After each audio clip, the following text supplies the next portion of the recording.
This is WFYI News Now. It's April 1st, and I'm Abriana Herron.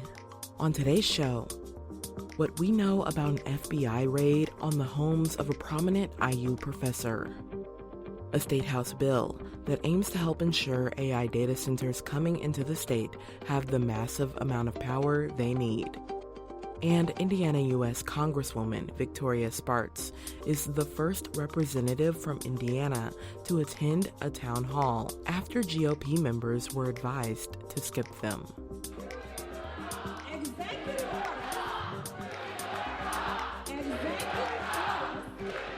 Quiet, please. Quiet, please.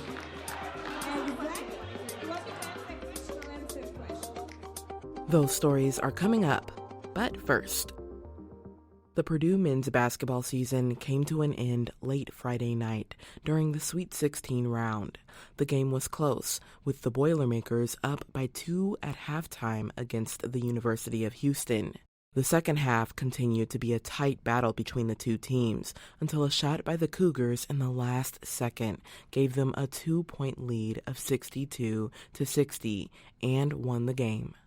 Purdue head coach Matt Painter says, despite the disappointing outcome, he believes the team laid it all out on the line. I think that's the only thing you can ask, of your team, to go out there and give everything that they had, and I thought our guys did a great job. Houston was one play better than us.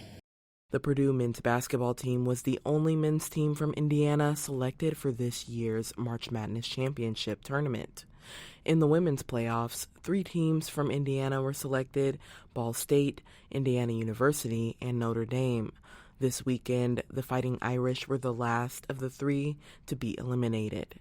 They lost Saturday to Texas Christian University.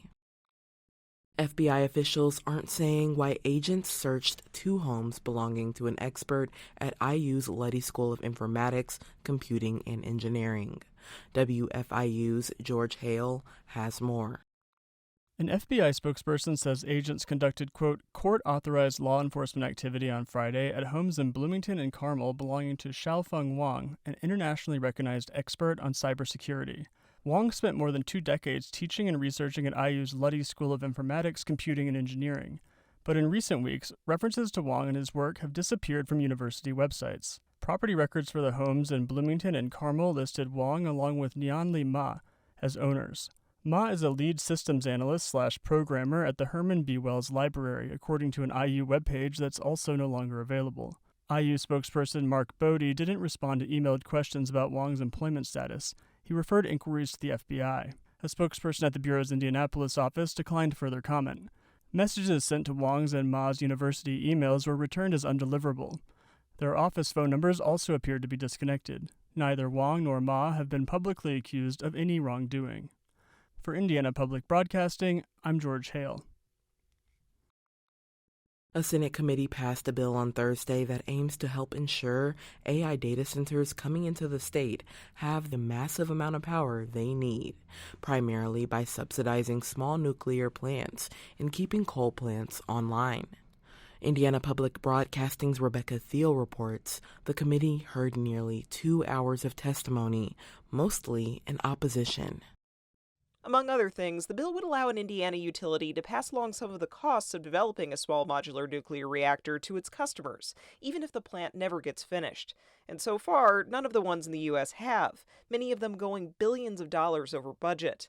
Susan Schechter serves on the board for Fairfield Township in Tippecanoe County. She says many people there struggle to pay their rent and utility bills, and it's not fair to make them fund a speculative energy project. Who are you representing if you are not representing the most vulnerable amongst us? The bill also requires utilities that want to close a coal plant to replace it with the same amount of energy capacity or more. That could put renewable energy, like wind and solar, at a disadvantage. For Indiana Public Broadcasting, I'm Rebecca Thiel. Environment, justice, and consumer advocacy groups opposed the bill, while the utilities and the Indiana Chamber of Commerce are in favor. The bill has already passed the State House. It now heads to the Senate's Tax and Fiscal Policy Committee, where the public will get another chance to testify in front of lawmakers. And for our final story today, Indiana U.S. Congresswoman Victoria Spartz is the first representative from Indiana to attend a town hall after Speaker Mike Johnson advised GOP members to skip them. Recent town halls have been contentious, and Spartz's was no different. Executive orders. Quiet, please. Quiet, please. You want me to answer a question? I'll answer a question. Held Friday night in Westfield, some people arrived early and waited 2 hours to get in, including Christine Kasebnia.